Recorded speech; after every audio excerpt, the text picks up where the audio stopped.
Hi hello friends. तो आप सभी जानते होंगे कि आज करवा चौथ है। तो देखिए यहाँ करवा चौथ पूजन के लिए हमने ये सामान लिए हैं। यहाँ पे ये कटोरी में लड्डू रखे हैं गणेश जी के सामने, जो चंद्रमा को शाम को दिखा के सबको बांटे जाएंगे प्रसाद के रूप में। और ये चंद्रमा को यहाँ पे जो है ना रोली का तिलक किया जा रहा है। और इसके बाद ही जो है महावर लगाया जाएगा इन सबको। तो ये महावर भी लगाना है इन सभी को। तो ये देखिए इस तरीके से सबको पूजना है, सारा श्रृंगार।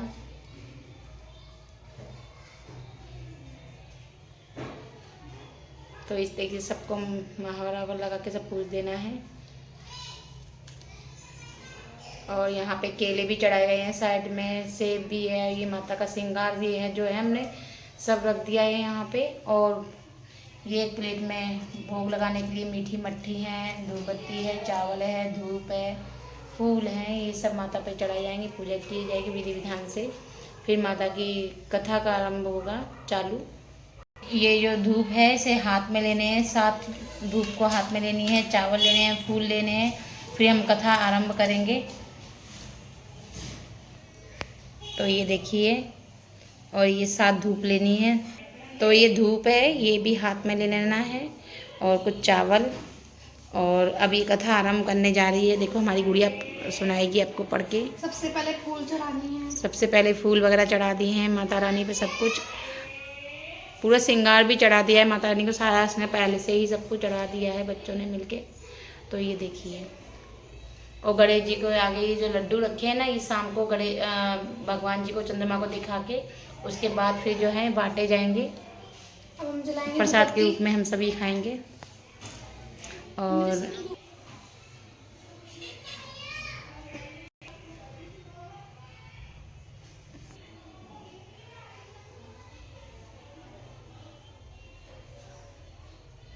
तो इस तरह से दीपक जला के माता को आगे जो गोल गोल घुमाना है 7 बारी।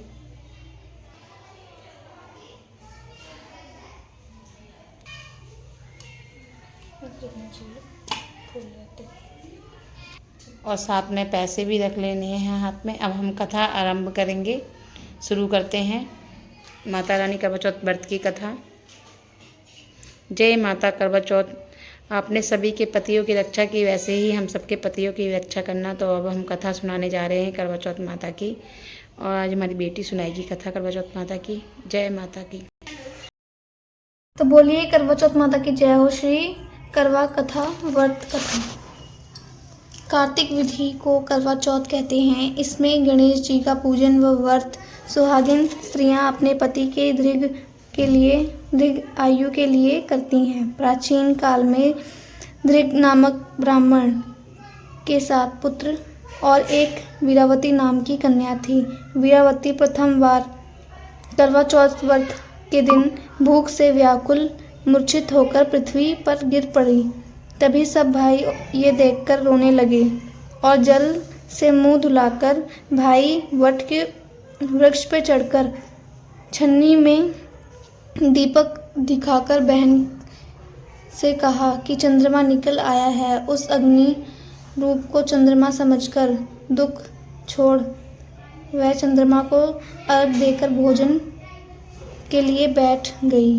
पहले कौर में बाल निकला, दूसरे कौर में छींक आई, तीसरे कौर में ससुराल से बुलावा आ गया। ससुराल में उसने देखा कि उसका पति मरा पड़ा है। संयोग से वह इंद्राणी आई। वीरावती उन्हें देखकर विलप करते हुए बोली कि हे माँ, ये किस अपराध का फल मुझे मिला। प्रार्थना मरा पड़ा करते हुए बोली कि मेरे पति को जिंदा कर दो। इंद्राणी ने कहा, तुम्हें करवा चौथ का व्रत बिना चंद्रमा को अर्घ दे दिया था। ये कहते हुए बोली, वह मेरे पति को जिंदा कर दें। सब उसी से फल से हुआ। अंत अब तुम्हें 12 माह के चौथ के व्रत व करवा कथा का व्रत श्रद्धा और भक्ति के विधि पूर्वक करो, तब तुम्हारा पति पूर्ण जीवित हो उठेगा। इंद्राणी के वचन सुनकर वीरावती ने विधि पूर्वक ब्रह्मा के चौथ और करवा कथा व्रत को बड़ी भक्ति भाव से किया और इन व्रतों के प्रभाव से उसका पति पूर्ण रूप से जीवित हो उठा, देवता सदृश जीवित हो उठे। हे करवा माता, जैसे आपने वीरावती के पति की रक्षा की, वैसे ही आप सभी के पति की रक्षा करना। जय करवा चौथ माता, जय करवा चौथ माता।